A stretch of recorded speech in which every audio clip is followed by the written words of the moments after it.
What's up, everyone? Woo, woo, woo. Welcome back to Birds Deep. Cool McCain, the NFL genius, the Godfrey, THEE, GODFREY. We got a lot going on down here. Cool McCain from the Elite Podcast. We're going to talk grades, and we're going to give you a preview of this week coming up, Eagles versus Hawks. Which bird is stronger?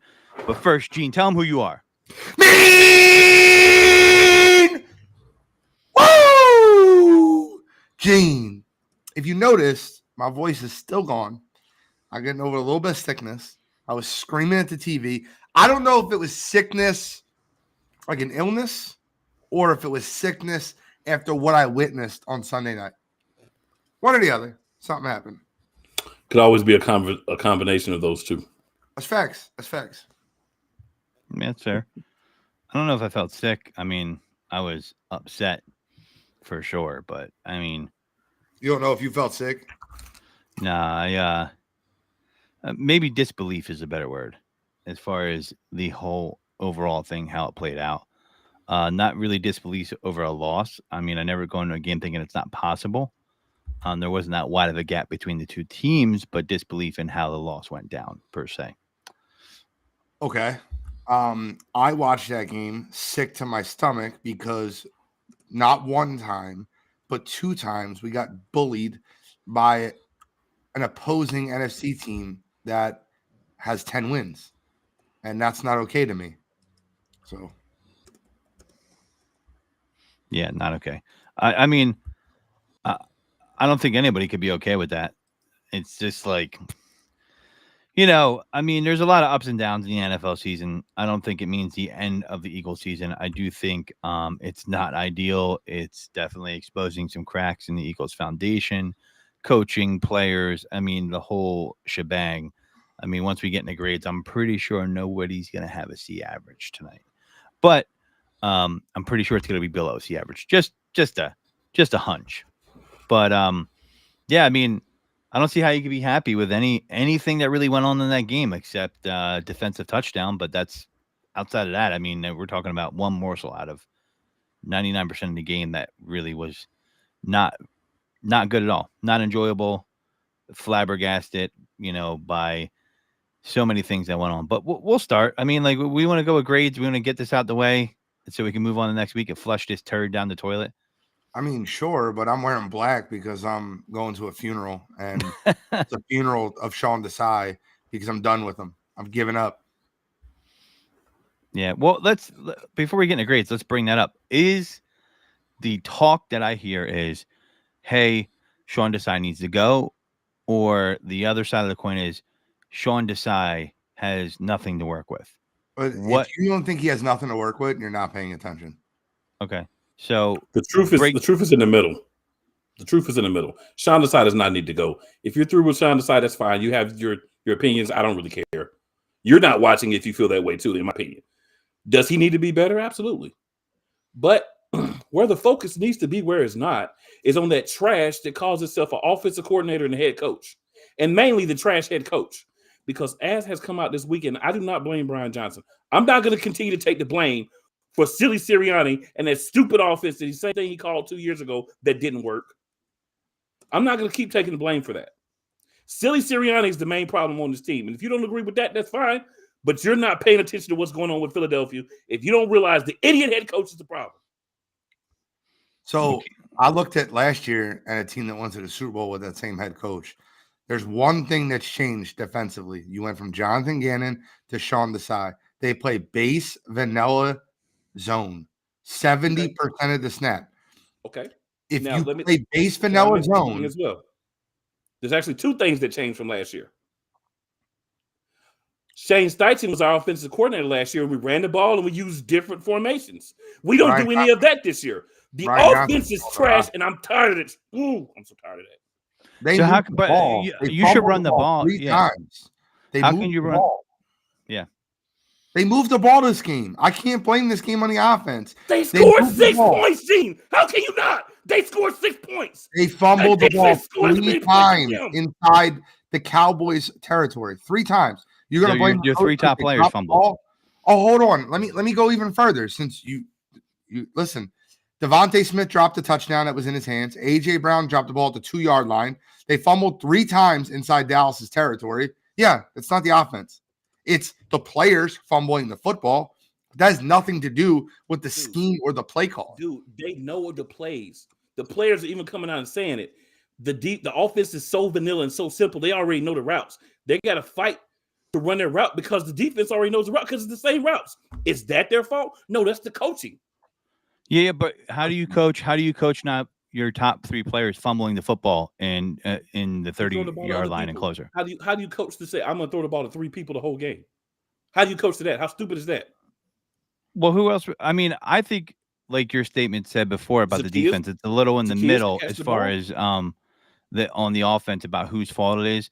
I do fault Brian Johnson a little bit. I do fault Sirianni a little bit. But I mean, running the ball, they were moving the ball. How can you run when you keep giving up points on the back end with the defense and then you're behind? It takes the run game out of the equation. And then on top of that, you're fumbling. So you're not even getting the field goal. That's the problem I have with the offense is we're not finishing drives. We're getting too many field goals. My issue with the offense is the same thing it's always been. They're not running the football, and they're running stupid bubble screens. And I agree with Cool that the play calling and Sirianni has issues. All you had to do was listen to Sirianni's press conference on Tuesday, and you'd be just as mad as I was. It was one of the worst press conferences you will ever hear. He literally said, I'm not going to blame – this is a quote. I'm not going to blame them for being tired because every team is tired at this point. But if you notice that the college football season is over and they're not playing, that's how much of a grind the NFL season is. So to me, it sounded like he said, I'm not going to blame being tired, but they're tired. And then he also said when he was talking about the plus minus and the turnover differential being a plus 14 last year, minus 4 this year, he said sometimes the ball bounces a different way. That's with the difference of 18 turnovers. Sometimes the ball bounces different ways. Really? You know what's funny? They should be worse in their plus minus because the first game they played Dallas, they fumbled the ball 3 times and recovered all 3. So, yeah, I mean, I want to address something real quick, Godfrey, because the defense to me is a bigger problem than the offense. And me and Cool aren't going to see eye to eye on that, and I get that. I respect him, and he thinks the offense is a bigger problem. I think the defense is a bigger problem. Can't they both suck though? No, they can both suck, and they did both suck. They both suck, but the offense is worse because the defense was built predicated on bend but don't break and being ahead. We're never ahead. Also, a problem on both sides of the ball is, especially on defense, there's no depth. And you know why? And you know why there's no depth? Because the depth wasn't brought in. There are guys on the team, but guess what? They didn't play them.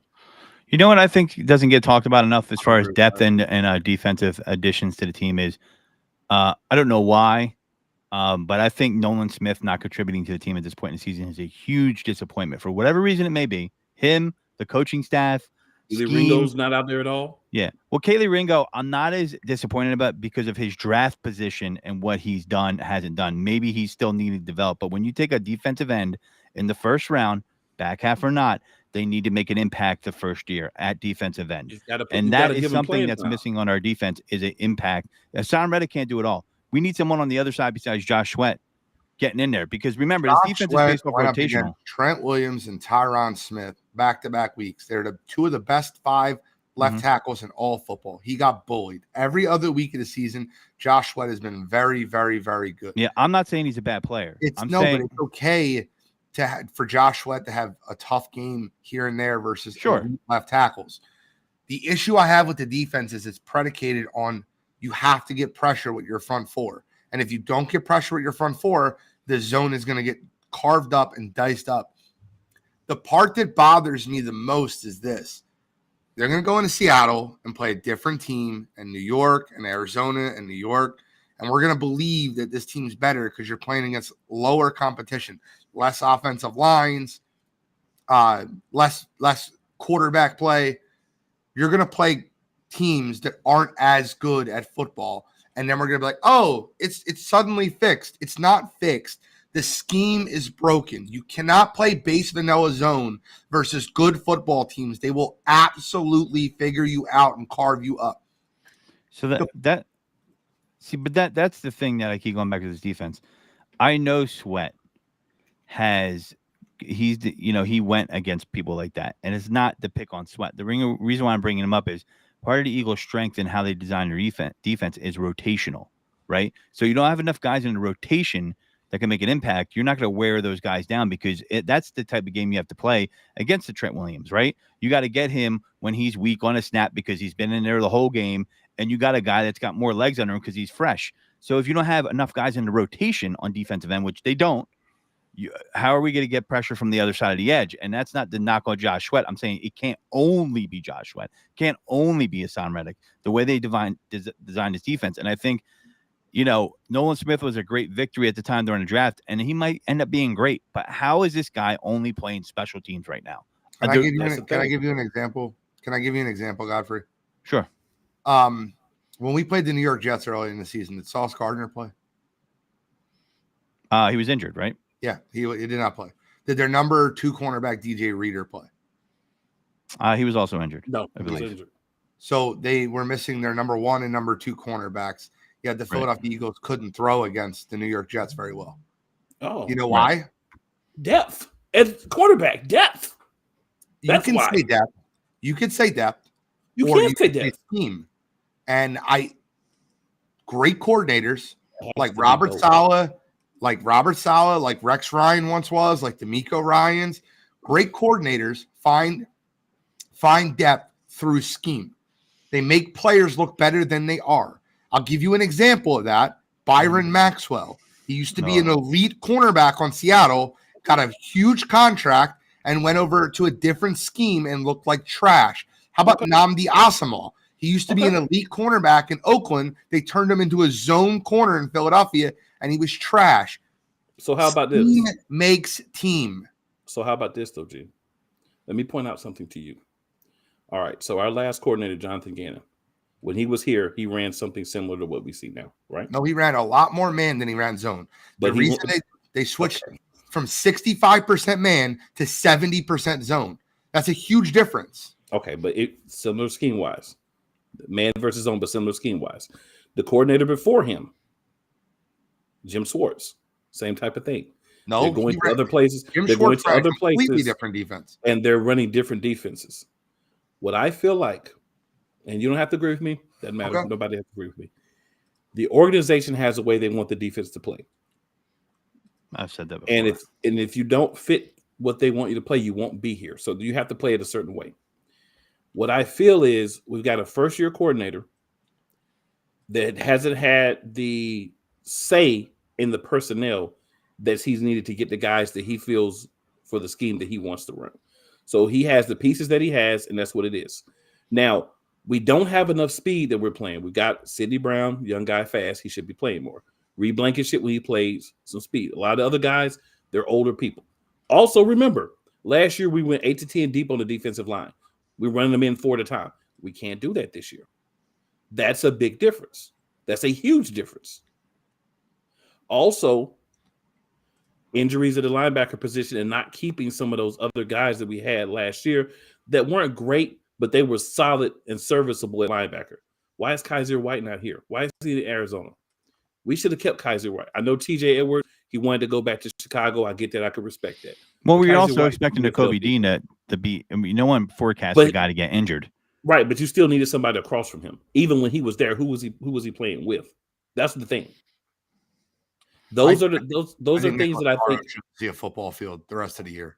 Who won't? Nicholas Morrow shouldn't see a football field the rest of the year. I don't have a problem with that. He is terrible. I don't have a problem with that. All I'm saying is there's a lot of things that's going against a guy coming in year one that to be our coordinator. You know, it's funny, Cool. Right. You say this, but yet you can point at one player on the entire starting defense that is below average, and that's the problem. There's one player that starts for that team that isn't good, and that's. But you just said that you can be good in one scheme and not good in another one. Nicholas Morrow wouldn't play any scheme ever. No, Nicholas Morrow shouldn't be on. I mean, he should be on the field, but we have to have somebody at linebacker. But that's the point. Even in the offseason, I said it then. I can go back and pull up the receipts from Elite. I said it then. We need better linebacker play depth-wise. Just because a guy may not start doesn't mean you want to have a piece of trash behind your starter. You're right. We had trash behind the starters. 3. And that's the problem. Yep. It's safety. We don't have enough depth of quality guys at safety, right? Now, you got to use what you got, and you got to develop guys throughout the year. And if you want to fault Sean Desai, you could give him a F on player development because all these young guys have not developed this year. They're not seeing the field. I don't think their secondary doesn't have depth. I don't think their secondary doesn't have depth. It's not being used. It's not being used. I mean, you can say that. Eli Ricks is getting absolutely torched out there. He's depth. Keely Ringo is getting abused when he's on the field. That's depth. But I'm saying early in the season, when these guys should have been getting snaps, they were not getting snaps. They just started getting snaps a couple of weeks ago. You can't bring in rookie guys, never played them early in the season, put them out there against the better offenses in the league, and then say, oh, they're getting torched, they're not playing. Well, of course they are. They don't know what they're doing because they didn't get the reps when they should have been getting reps. And I think James Bradbury's coordinator. James Bradbury is slow. Darius Slay is slow. They're not as fast as they used to be. We could run some different things if we would develop these young corners so that we could switch out sometimes. Maybe I think we do play too much zone. We get these younger guys in there that are fast, that are explosive, that can do some things that these older guys can't do at this point in their career. And I mean, Slay has already said pretty much, oh, I'm not hitting nobody, I'm not putting my head down, hitting nobody. I want to be able to have fun with my kids when I retire. So he's got one foot out the door in my mind. So if you're not all the way built in, if you're not here to take the hits, if you're not here to be a gladiator, go home. I mean, Slay and Bradbury were known for, correct me if I'm wrong here, they were man corners, right? They weren't always, they weren't. Bradbury's never been like, Slay is an elite coverage guy. He's always been an elite coverage guy. And by the way, Slay's going to get some for me too, because I think that Slay's played great, in my opinion. Great, not good, great. But you don't need to keep retweeting your PFF grades and how you're doing versus coverage. When you're playing in zone, PFF plays right into your hands because they don't have you locked up versus a single player. So it says 4 times targeted, 0 receptions for Slay. We know you weren't targeted more than you. We know you were targeted more than 4 times. We're watching the game, Slay. Stop showing that and retweeting that, because when you have 6 tackles in a football game, and tell me that no catches were made on 4 targets, that's inaccurate. Now, I think Slay's playing well for the position that he's put in, but don't retweet PFF when you're playing zone 70% of the time. And address the last thing that Cool said. Cool, I respect you. I love you. I get your point. I understand it. But I will say this. 3 different coordinators ran 3 different schemes. Jim Schwartz ran cover friggin' 0 all day. He ran man. The argument against him was that they weren't taking the ball away enough. So then Jonathan Gannon came in and ran cover 2 with 2 deep safeties, man, and got pressure from the rotating defensive lineman. But Sean Desai is running cover 2 zone, which is soft zone bullshit. Okay, Gene. I don't give a fuck what formation you put it in. Last year, Jonathan Gannon had everybody 5 yards off in coverage. That's the same crap I see out there. You can call the formation whatever you want to call it.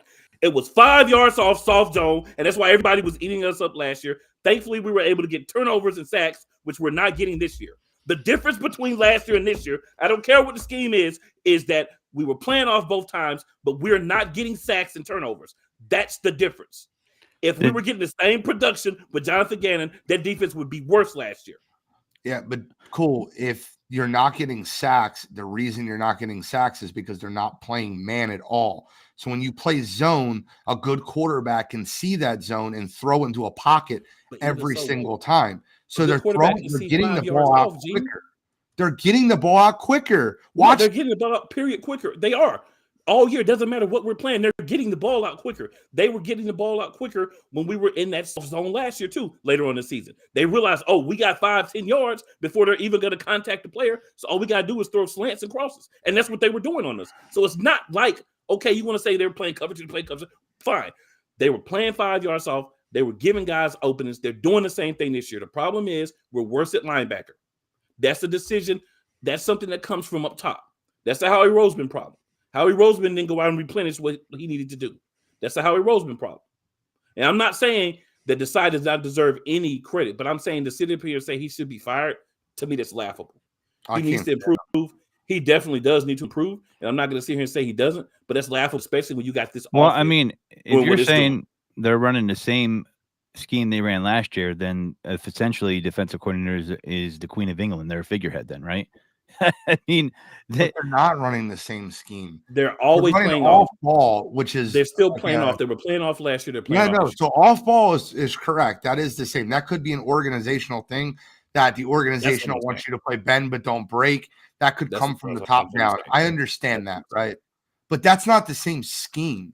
And the reason that philosophy, they have the same philosophy. Is that better for you, Jim?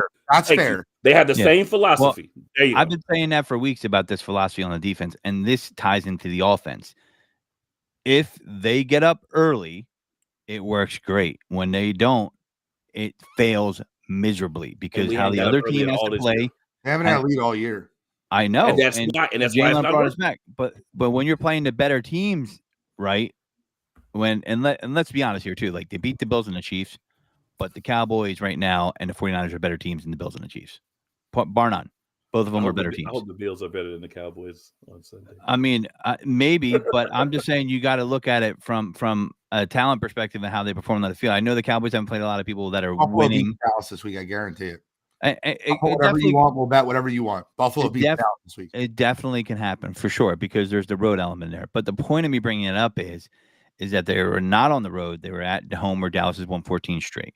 So you have to put points up. I didn't like them kicking the ball off first. I wasn't a fan of that. It was a terrible idea. I don't know why they elected to kick the ball. Because the coaches are smelling their own ass. That's why. Because Nick Sirianni is an idiot. That's why.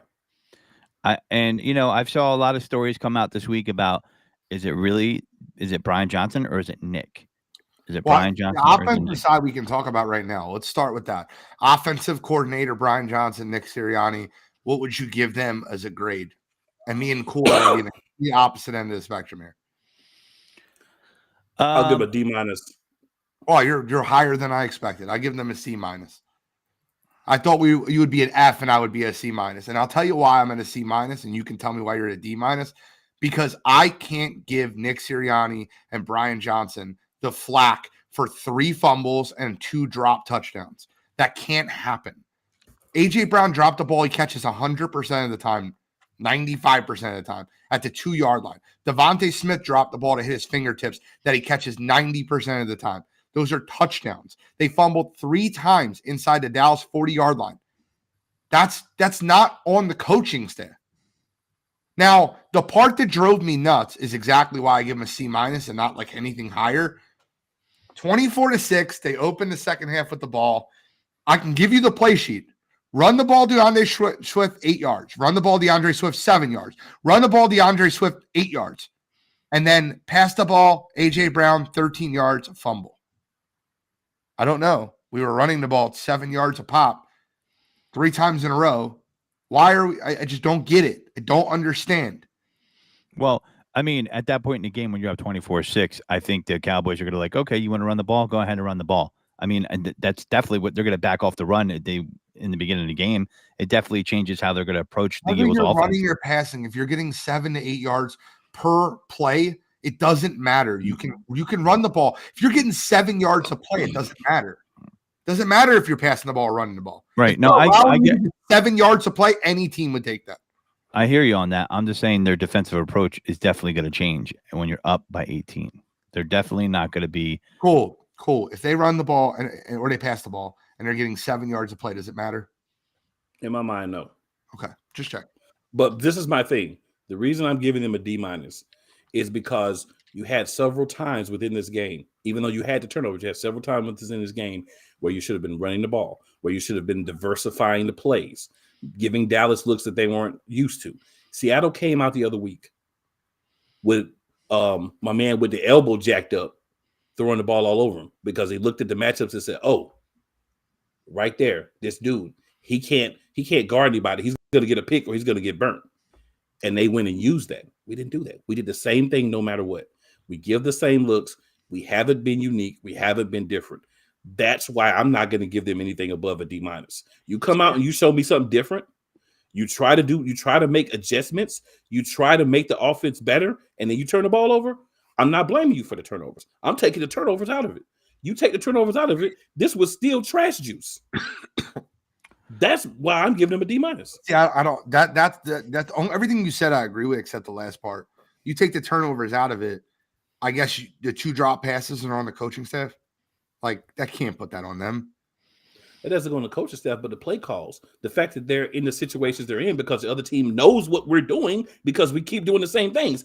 That's on the coaches. I'm giving them. If you scheme guys open, you allow guys to be in situations where they can sit and catch the ball, and they don't have a defender drug over them all the time. Maybe they catch better. I don't know. Crazy thought. I'm in between you and G. I'm giving them a D plus.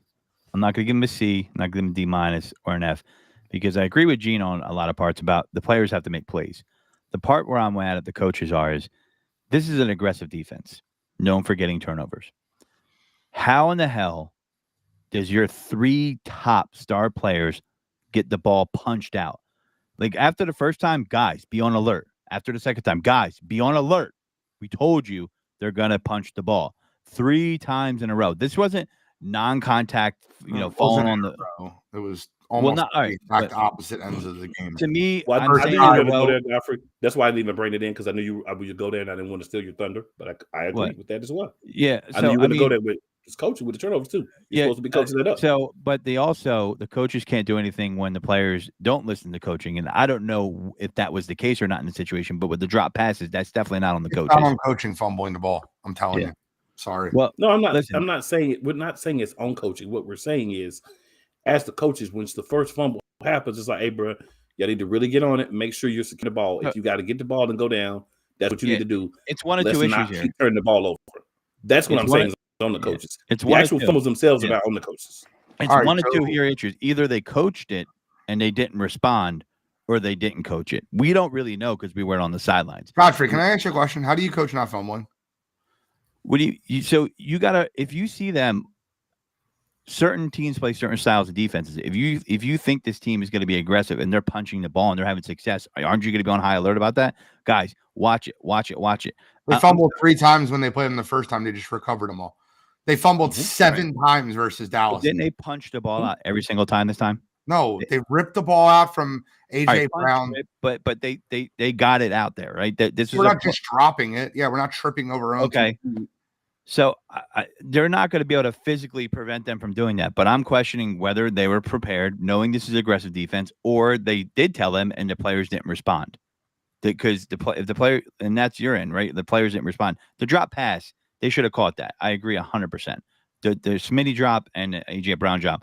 The thing that I have a problem with is I just don't like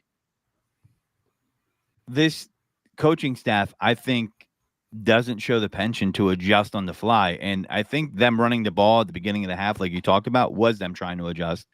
And it went flat after AJ Brown. Godfrey, for you to say this coaching staff doesn't adjust, you're out of your fucking mind. They have versus Buffalo, versus Kansas City, versus Washington. Right. They've been down 10 times at halftimes. They've adjusted at halftime. Right. You actually made a statement on this podcast 3 weeks ago that they were just letting them get up in the first half so they could make the adjustments at halftime and they would be better in the second half. And the defense. No, that's not what I was saying. I was saying, are they just the way they're approaching the run game? Are they holding out on it? And apparently not. That was a question, not a statement. But I'm talking QB1 6:30. Can we go to QB1? Yeah, but dude, sure. I'm not saying that. Listen, I'm not saying they never adjust. I'm talking about you have to make timely adjustments. And if we're saying coaching staff on the offensive side has made great adjustments offensively every friggin' game this year at halftime. I disagree. The problem is they start slow. That's the problem. That's not true. They've had some, but I can't say they have it all the games. So I can't say that. I can't agree with every game. And then it's the players, right? Because I see Jalen not taking what the defense gives him sometimes. Yes, I agree with that. All right, so where is that at? Is that the coaching or is the player? We are not on the sidelines. It's got to be one of the two, right? So where's that adjustment at? Right? I still see them every game going for the home run instead of what the defense takes them. I don't see any adjustment from that. Where? I don't see it. So Godfrey, do you not think that the bubble screen is going for the home run? No, I think it's a home run every play. A home run play. That is such a low percentage balls, play. And everyone's talking about they go for the home run every play. Throw 5 deep balls in a whole game. But Oh, I'm talking about when Jalen holds onto the How many of ball you want him to be over 10 yards? when Jalen holds onto the ball forever, okay, and doesn't take what the defense gives them. Is that them saying keep your eyes downfield for the play? I mean, am I not seeing that happen? I don't know. I don't know that. Well, right. Neither of us do, but I'm going by what he's doing on the field. And we'll get into Jalen. I mean, I just, there's adjustments, there's game plan adjustments. There's, hey, in-game adjustments, you need to approach it this way, take what the defense gives you. And I don't see those type of adjustments happening. He's going to play on the fly. He's making some great plays, but we keep talking about like, well, we're not starting out well. So if we're not starting out well, what's going on there? Well, that's more of the reason I gave them a C- because they're not starting out well, and that's how this defense is built. They have to start out well. Well, their defense stinks. We'll get into defense in a minute. QB1, what are you giving him, Godfrey? Man, I'm not letting you pick between me and Cool this time. You got to go first. Yeah, I don't. I'm going to give him a C-. I just don't. I don't think. I don't like his footwork. I don't like what he's doing as far as selections of plays. Or I'm sorry, his reads. I don't like a lot of stuff he's doing, and I don't like him not taking what the defense gives him. And I see that it's a constant I'm seeing through the season. Maybe not the whole game, but a large part of the game. And I don't know if he's not comfortable with the plays. I don't know if he's not comfortable in general. I can't be about that. And, they finally start saying, hey, run the ball. And that was a great run. And then it gets stripped. It's going to happen. But the turnovers are a problem, right? I mean, he has more than last year and teams are attacking him. I mean, it's a lot, and I just don't like, he's not comfortable. Look at his footwork. Okay. Look at it. And I'm telling you, that could be directly connected to it. And I think part of that has to do with the difference in play calling and the difference in scheme from Shane Steichen to this year. I agree with that 100%. I give him a C- also. I think that them as a team have moved the football. They've ran the ball for 4.5 yards per carry. Again, any team in football will take that. Swift ran the ball for 3.5 yards per carry, Hurts 6 yards per carry, Gainwell 7 yards per carry, Scott 3 yards per carry. They carried the ball 23 times. They passed it 27. I don't think Jalen was terrible. I mean, 18 to 27. If you give him the 2 balls that should have been caught, it's 20 for 27 for 250, 260. I don't think he was terrible. I give him a C-. I think he was not great. The fumble definitely adds to that. I give him a C- there. So I got back-to-back C-. I'll give him a D. Okay. I expect more in adapting and adjustment. We've heard times where he said, you know what, I see this on the field and I do something different, right? I call an audible. He said that. He's talked about that. We need more of that, especially in situations where we've had a fumble, we haven't been moving the ball. Let's do something different, right? Yeah. That's where I think he can be, even in the offense, which I think is putrid right now, the play calling for it. I think you saying, all right, I'm going to call something different. I see that we need to run the ball. I'm going to adapt this into a run play. I need him to get rid of the ball quicker as well. If you don't have to play when you need to have to play, so you're not going to get hit or sacked, throw the ball away or just run out of bounds. I don't want to see you sit in the pocket as long as you're sitting in the pocket and try to set up big plays. And I'm not saying he's doing it all the time, but when they're happening, he's waiting too long. Okay. And I think part of that is, again, the plays that are being called, the other team already knows in this set with this lineup, it's more than likely that these guys are going to run these routes. So let's be on them. And I see a lot of the other team on them and them having to elevate to make a catch, fight through to make a catch. Not a lot of separation between the defender and the wide receiver. So I believe that is because they're figuring out what we're doing and the offense is vanilla. But I'm giving him a D because he's the quarterback. Close there. C- and D is very close. Yeah. I'm all right with that. I expect more. Be close on defense. I expect more from Jalen. Can I start on defense? Hold on. So I'm in between where you're at. Cool. I mean, I get what you're saying there, but the thing about it is these drops, man. Those were killers. But they were. And, They absolutely and were. I don't know, man. I'm a little in between what you're saying about the play calling, because the play calling, right? It's not a problem if it's successful. We're having a different conversation, and the difference between success. No, we're actually not having a different conversation in my mind. So you think there needs to be more volume of, I would say, motion. I heard people chanting or on the airwaves saying we need more plays with motion. We need things like that. So you think there needs to be different scheme in that way to keep it unpredictable. And you're saying it's vanilla. Shane Steichen definitely did a better job than Brian Johnson. He's absolutely right. Sure. Nick Sirianni has his hands all over the offense. It looks like the offense when he gave the play calling over to Shane Steichen. That's exactly what the offense looks like. Yeah. Cole was 100% right about that part. It reminds me of his first game. That's my issue. And I get what you're saying, and I'm not saying like, oh, the offense is just terrible. It's an F every week, and they just suck, and the play call is completely awful. But it needs to be much better. It needs to vary. We ran like iPhone twice. Like, come on, like just use different formations. Like, I'm just sick of seeing this, man. I'm not used to the defense being this bad or the offense being this bad, and definitely not at the same time. Bro, I've been so waiting to go in this defense. You know what? I forgot to bring this up about Sirianni, and then we'll go to the D. I was not a fan of him going for it and not taking the field goal right there. I just think that was an error on his part. And then there's other parts where he's like, oh, I'm not going to be aggressive. I'm going to kick it. I'm going to punt it right here. It just seems like mixed signals. In general, I'm not a fan of coaches saying, hey, I'm going to go for it here, especially in a game, because those 3 points can keep it from going to a 2-3 possession game, right? And they're like, we're just going to go for the touchdown here. I thought that was a mistake by Sirianni. So, did we even give Sirianni a grade yet? Yeah. That was the offensive grade. That was the offensive grade. Yeah.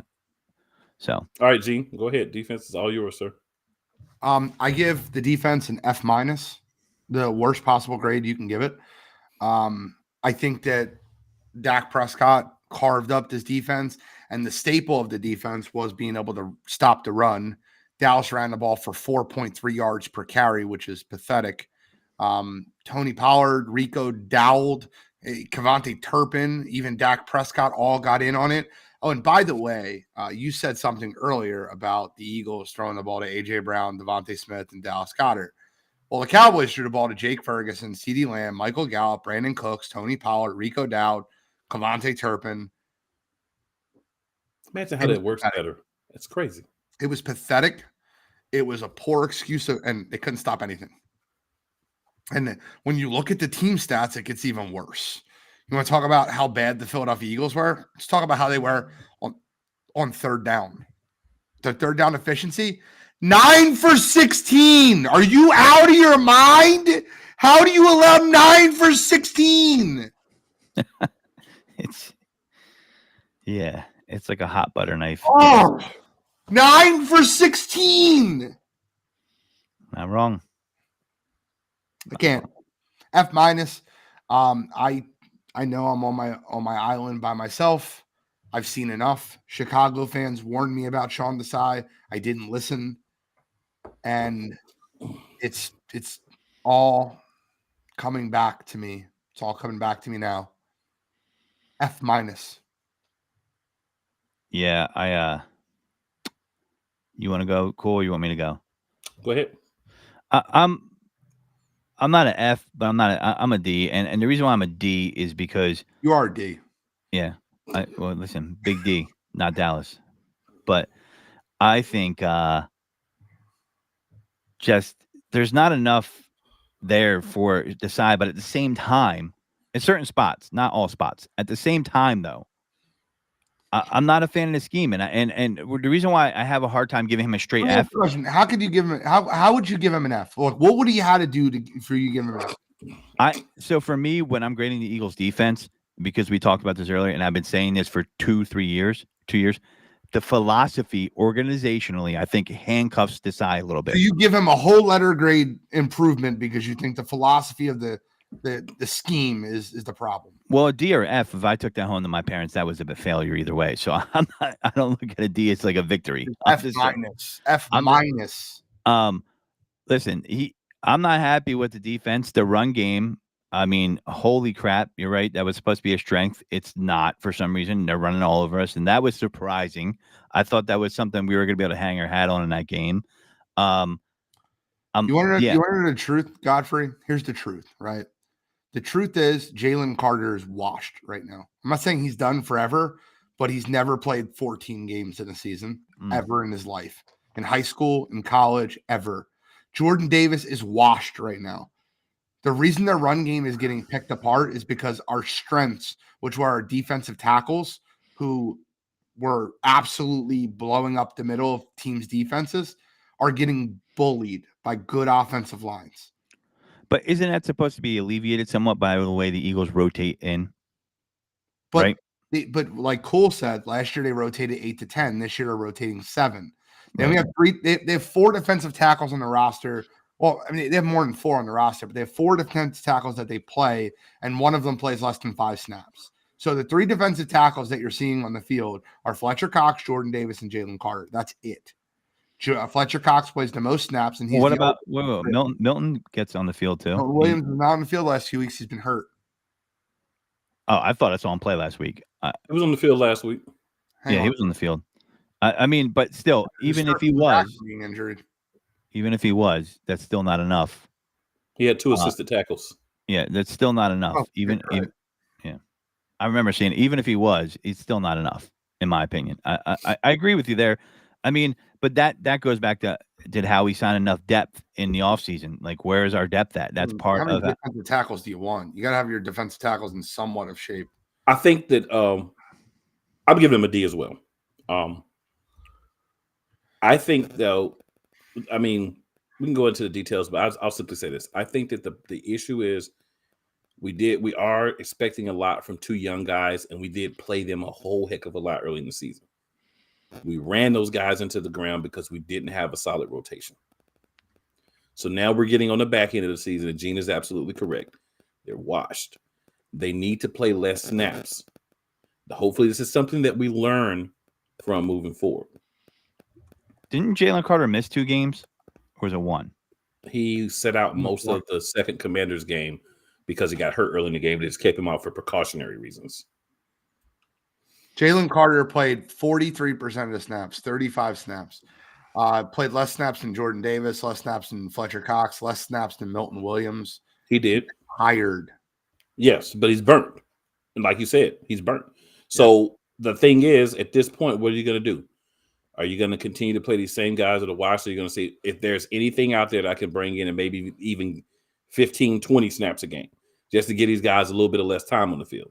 Yeah, I just looked that up. I just wanted to look at the snap count. Shaq Leonard played 17 snaps. The leading snap count on the Eagles linebacking crew was Nicholas Morrow with 78% of the snaps. And then Reed Blankenship got one hurt. player that played 100% of snaps. Can you guess who it was? Sidney Brown. Nope. It would be Big Play Slay. Nope. 82%. Brandon Graham. Nope. Brandon Graham, 51%. Bradbury is another great guess, 88%. Played 72 snaps. Bradbury did. Roby? I mean, at this point, I'm just throwing names out there. Kevin Byard. I do be forgetting about him. He played 100% of snaps. Every defensive snap. That makes sense. Yeah. He should have been much earlier in my guesstimation. It's fair. I mean, see, this is why the Eagles cannot be coming up with 3-point drives, right? They got to be coming up with touchdowns because they got to keep the defense off the field if they're washed. Or lengthy drives, at least. Or like the thing is, they're not even lengthy drives. Like even like when we were coming back and scoring, right, in the second half, it'd be like 3 plays for 75 yards. It's like, bro, I'm glad we got the points. Don't get me wrong, but you're still not helping the defense because they got to still hop right back on the field. And that's a combined thing, right? So every week you're adding up. So if we can just this last couple of weeks, man, it's not going to happen. Don't get me wrong. I don't have any expectation it's going to happen. But we can actually say, let's run the ball 30 times. Let's give Swift 20 carries. Let's give the rest of the backs 10 to 12 carries, right? If we would just do that, I think we would get good yards running the ball because we have a great running offensive line. But we're not going to do it. You know why we're not going to do it? Because Nick Sirianni wants to throw the ball and he wants the big plays. He doesn't want to be meticulous down the field. I don't feel like. I'm not in the man's head, but just from what I'm seeing all season. And when he was the main person calling the plays 2 years ago. He wants the big plays. He wants the passing game to be the reason that we're successful or not. Micah Parsons plays 90% of the Dallas Cowboys snaps, and he hasn't had 70 snaps in one football game this year. I just want to be clear. So you're absolutely right. When the defense is on the field as much as they are, they will get exhausted. You could look at someone like DeMarcus Lawrence, the defensive end for Dallas. He plays 48 snaps per game average. I'm sorry, that's his high this year. He plays 35 snaps per game average. Average. Yeah. It's a problem. Yeah, and I want to amend what I said earlier. So we'll say they make adjustments. I want good adjustments. Coming out of like, I don't want, oh, you know what? Let's throw a fucking bubble screen to someone. Okay? Let's get the offense going with a bubble screen to Julio Jones, who's dust. Okay? Like, I don't. You don't have to worry about that this week. Julio Jones seen zero action. Yeah, so, I just think he was on the field 3 times. Yeah, man, and the Eagles were doing so well for a while at certain things that it does become predictable. And, and I do understand the predictability part of what Cool is saying, but, man, you also got to give what the defense is giving you. And you take what the defense is giving you. Like, the plays that keep running through my head, especially in the 49ers game, is Jalen Hurts waving A.J. Brown. Run the goddamn ball. I got news for you. If Devin Witherspoon plays this week, which he might not, he's questionable. If Devin Witherspoon plays this week, you better look for Devontae Smith all day because A.J. Brown's going to be locked up. And the thing with A.J. Brown, man, I got a little bit of a bone to pick with my guy A.J. Brown. Thank you. A.J., you got to keep your mind right, brother. You out there wilding, wanting to fight. You need to be fighting the football, not the other team. Right. He is out there absolutely popping your jaws at Stephen Gilmore, and you done made that man forget that he old for one game, and he out there playing like the young Stephen Gilmore. That's because you pissed him off. Stephen Gilmore, Reggie Miller at his ass. That's because you pissed him off. You pissed him off, and then you got mad. Like, if you're going to go at people, bro, then you got to expect that they're going to give you their best, and you got to keep your mind in the game. Yeah, you had 9 for 94, but there's so much more that you can get his team. There's games this year where you make catches with guys draped all over you. This game, I see you out there. I saw times where Hurts was looking at you, and you fighting Gilmore. 9 for 94 is misleading because I know it counts, but when you go 20 yards and fumble the football, that's almost like an empty amount. It's empty yards to me. Calories. It's empty yards. I'm just saying, doesn't mean stat shit. Wise. I'm just saying stat wise because people are going to say, oh, he's got 9 for 94. Yeah. That's fine, but we need a lot more out of him in this game. All right. He's been falling off the last couple of weeks because he's been getting in his mind. I'm going to need you to pull back up off of that, and we're going to need to get the A.J. Brown from the first 9 or 10 games back because we want to really do something, and you need to be a big part of it. That's why we brought you here. It's all right. It happens. Everybody sometimes, you get a little misguided. You're frustrated with the play call and different stuff. Get back focused, my brother. Give you some hot yoga. As a matter of fact, do some goat yoga and some meditation and get right. Let's get this, man. Yeah, if you real quick, guys, we have 10 minutes left in the show, and we still haven't wrapped up Dallas, and that's fair. I kind of knew we were going to get this way because that's how ugly of a loss it was. But we do have to preview the Seahawks just a little bit. We have to preview them a little bit, okay? Eagles offense versus the Seahawks defense. What is your plan of attack? My plan of attack is take what they give you, throw the short routes, run the ball. If you have the shot, take it. But if not, run the ball. Run the ball down their throat, control the time of possession. This will not happen. So I'm not in a delusional world, but that's my plan. Well, the Seattle Seahawks are one of the few teams in the NFL to allow more yards per game than the Philadelphia Eagles. They're 28th in the league, 367 yards per game. They have one of the worst defenses in football. Their strength is their cornerback room. You're going to be able to run the football. You're going to be able to throw the ball to the tight end. Jake Ferguson had a field day versus them. You are going to be able to throw the ball in the slot, move AJ there, move Devontae there, throw the ball to Zacchaeus, and get Dallas Goedert involved. But the strength of Seattle's defense is Tariq Woolen and Devin Witherspoon, which are their cornerbacks. You can bully this defensive line. You can run the football, and you can win the game in between the hash marks. That's what the Eagles offense needs to do to the Seattle defense. Godfrey? Yeah. Is Geno going to play? Or is that still up in the air? Yes, he's playing. He's definitely playing? It looks like it. He's listed as questionable, but he was a limited participant in practice. Yeah. I mean, listen, I have people are saying I'm not afraid of the Seahawks offense.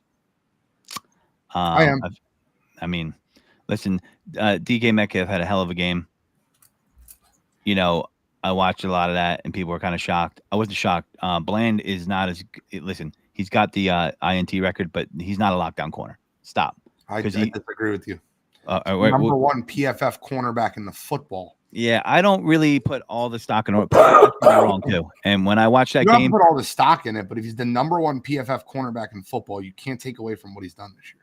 All right, I'm not taking away from what he's done, but touchdowns are heavily weighted, are they not? And he's got 6 of them. So they are heavily weighted. You're right. Okay, so let's separate that from the coverage. Did Metcalf torch him? Metcalf did torch him. That's the only game this year. He used him the whole game. You're right. So it got so bad they took him off of him. Right. So you're telling me you're absolutely correct. That is correct. Deron Bland has been torched one game this year, and it was versus.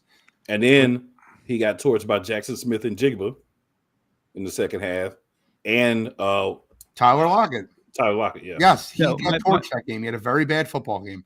I don't disagree with you at all.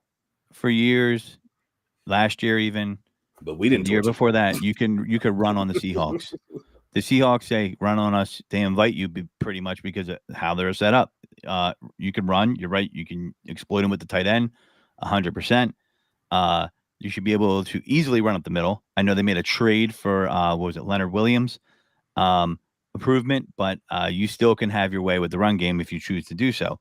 Passing will be tough for sledding. I agree. I still think it could be exploited. I think you can definitely exploit them at the slot, and we'll see what happens there. But the Eagles, I hate saying this every week because it just seems like I'm saying the same shit, but they need to run the ball against this team, and they can absolutely do that against the Seahawks. My grandmother around the edges, their stretch plays will work perfectly versus this team. Boye Mafe and Draymond Jones are not good ends. They're not good bookends. Right. You can easily run at them. Run the stretch play, run the outside zone, whatever you want to call it. You got to run over your tackles. Lane Johnson, Jordan Mailata. Tackle all day. Yep. Are they going to? That's the question. Are they going to? The design of the Seahawks is puzzling because if you look at their division, they really should be more heavy on trying to go against the run with the Niners, with the Rams. But they're not. Williams, but you're right. Yeah. But Leonard Williams it's a Band-Aid, really. I mean, the corners are good. Don't get me wrong, but I think the Eagles can beat this team. Listen, if the Eagles don't get up for this game, I don't think it's about getting up, bro. If you're not coached properly, I'm not going to. Well, listen, you could say they're not coached properly. I hear you, but they should not. Yeah, I mean, we both agree that they're not coached properly. Yeah, I think we all agree on that. But there are problems on different sides of the football. I mean, there's problems on both sides. I'm not saying it like again. Listen, you can have this team. They can be beat. I'm not. The Seahawks are not as good as the Eagles. I know it seems like, hey, we got to tread water lightly. Great football games. They got beat by the Baltimore Ravens by like 60 points. How did the Eagles' defense stop or slow down Geno Smith and the offense? Because that's where my biggest issue is, and we have to cover that part too. We only have 5 minutes left, boys. Go ahead, Godfrey. Go first.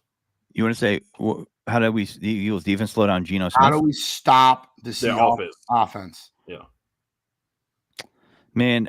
I mean, listen, they're gonna play what they play philosophically, and you're just not gonna try to give it the big plays. I don't think they're gonna be able to beat us by dinking and dunking down the field and running the ball. I just don't see that. I know Jalen Carter's washed, but I just don't see them doing that on the back end. I would surprise anybody who watched them play the Cowboys most recently. You're going to tell me you expected them to score 33 points on them? No, nobody expected that. So 35 points they scored. I'm looking at the Seahawks versus. Yes, correct. I got you. Yeah, so I think it's definitely possible for the Eagles. It's the rebound week, man. I'm not Yeah, but really scared. They're favored by 3.5 on the road. It's the rebound week. This is with them against the world right now, and this is where they have to show up. I don't think this team is that far gone where they're just completely washed and they're not going to show up the last 4 games. Yeah, they got smoked by the Ravens. You're talking, but the Ravens also have gotten beat by the Colts and they've gotten beat by the Steelers. So what does every that have team to can do have a with week. the Seahawks? It has to do because you were referencing how the Ravens smoked the Seahawks, and you were talking about how their losses were against good teams. No, their losses are against good teams, bad teams, whatever teams. They got beat by 50 by a good team. I was just using that as like nobody gets beat like that. That's insanity. 50. Are you It's not really. It was 36-3. Is that what the score was? It was something. 37-3 in Baltimore? Yeah, it was an ugly game. Okay, cool. How does the Eagles offense? We're running out of time, guys. I'm sorry. We have this. I'll make it quick. Eagles we have defense. to. I apologize. Yeah, we have to get back to stopping the run to some extent. I'm checking to see if Kenneth Walker is supposed to be playing or not. We'll be playing. Yes. So if Kenneth Walker's playing, that's going to be a problem. That donut in the middle is going to be a problem.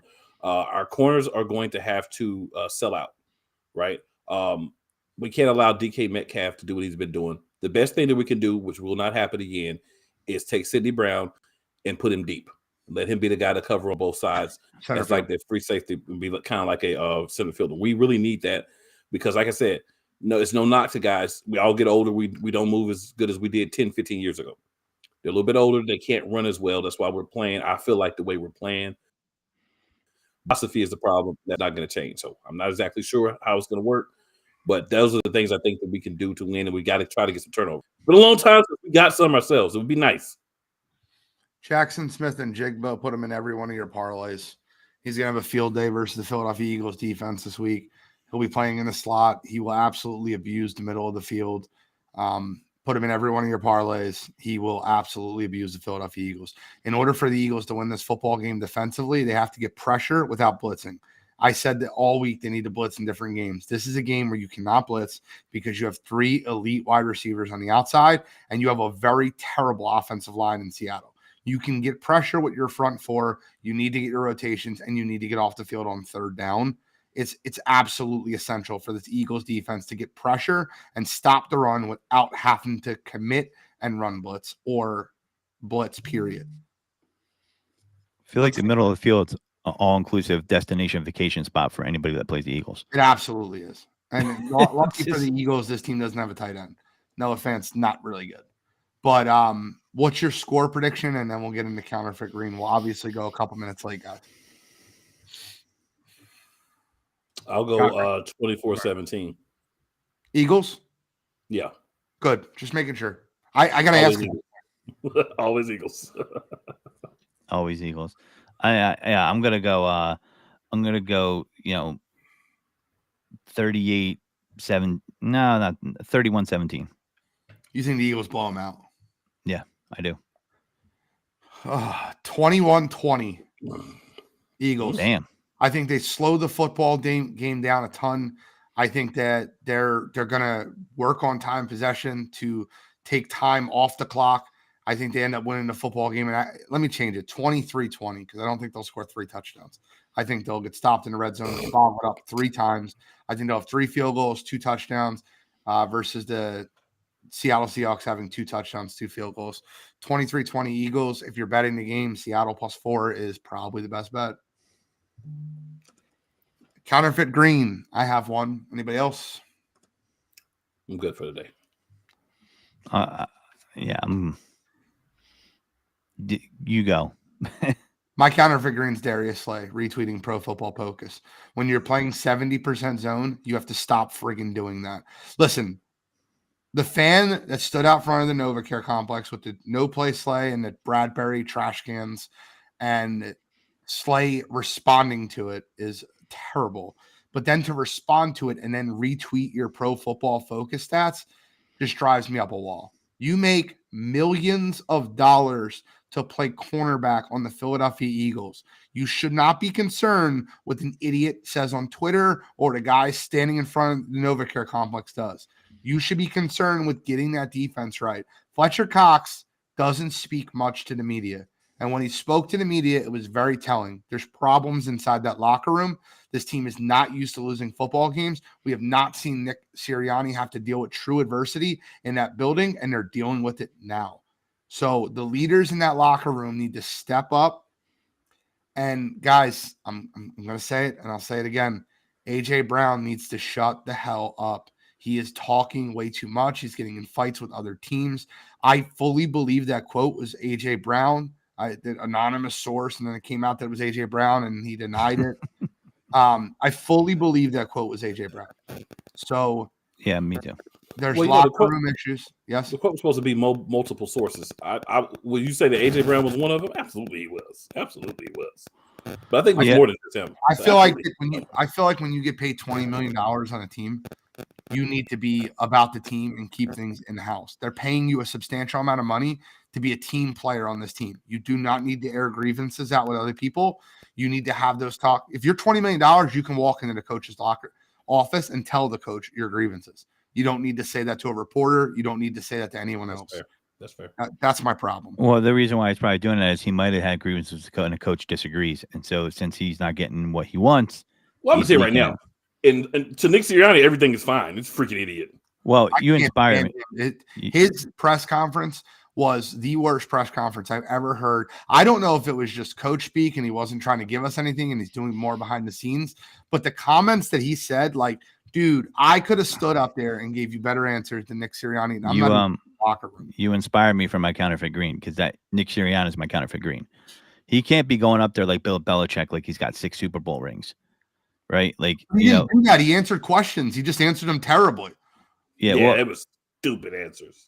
They were answers. My thing is but he seemed defiant almost. They were stupid answers, but it seemed like he was annoyed. Like, oh, you know, and that's the kind of stuff. Like, if you don't, he doesn't have Nick. You don't have that equity yet.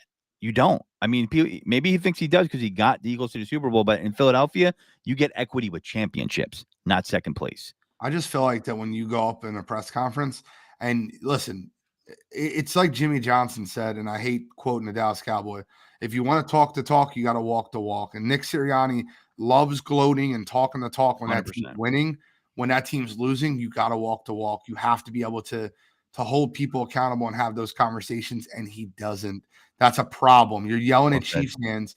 You're yelling at Chiefs fans like, well, I don't hear you now. And it's all cute and funny, and we make fun of him for being a little nerdy, but you can't answer questions like that in a presser if you're going to be an absolute baby when you lose. You can't do that.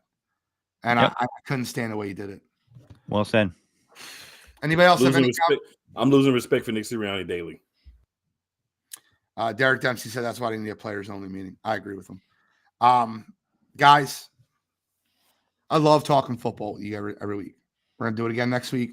Hopefully about a win, previewing a Christmas Day game. All I want for Christmas is for the Eagles to win out and figure out what they're doing wrong. That's all I want for Christmas this year. Oh, and a podcasting chair. If you guys want to send it to me, I'll send you my address. DM me privately. I'm the NFL Genius, Gene Walzak. Cool McCain from Eagles Elite Podcast, the Play Callers Podcast. My guy's just all over the place, killing it. D Godfrey, THEE. Me and D Godfrey will be on next on Sideline to Sideline, breaking down every NFL game, including this awful football game that's being played tonight. So thank you guys for tuning in to Birds Deep this week. Any final thoughts, gentlemen? Hey, strap up because this is when this is live action. You know, these last 4 games might not be great opponents, but you're gonna have their Eagles got to show what they got to do. So Eagles fans, strap up. It's gonna go down to the wire if you get the number 1 seed or not. Fly Eagles fly. We got to do something this week. You play to